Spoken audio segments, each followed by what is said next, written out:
Newton's laws of motion हम बचपन से साइंस में पढ़ते आ रहे हैं, लेकिन फिर भी जब कोई अचानक से हमें आते जाते पूछ दे कि भाई बता दो जरा लॉज ऑफ मोशन क्या होता है, तो पता नहीं क्यों हम थोड़े कंफ्यूज्ड से फील करते हैं, राइट। तो चलो आज कुछ ही सेकंड्स में एक बार बहुत ही सिंपल लैंग्वेज में याद कर लेते हैं न्यूटन्स के वो 3 लॉज ऑफ मोशन।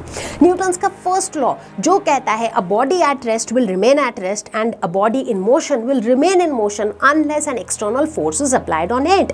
ये गाड़ी अगर रुकी है रुकी ही रहेगी जब तक हम इस पर कोई फोर्स न लगाए। ये गाड़ी अगर चल रही है तो ये चलती ही रहेगी जब तक हम इस पर कोई फोर्स न लगाए इसे रोकने के लिए। न्यूटन्स सेकेंड लॉ जो कहता है कि force is equal to mass into acceleration. इसका मतलब जैसे जैसे फोर्स बढ़ेगा, जितना ज़्यादा फोर्स होगा उतनी ही ज़्यादा तेजी से वो ऑब्जेक्ट मूव करेगा, यानी कि जितना ज़्यादा फोर्स उतना ही ज़्यादा acceleration.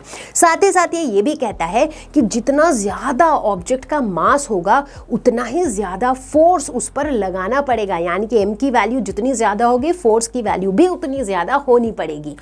And finally Newton's third law जो कहता है every action has equal and opposite reaction. जब आप वॉल को पुश करते हो तो वॉल भी आपको उतने ही फोर्स से पुश करता है इन द ऑपोजिट डायरेक्शन।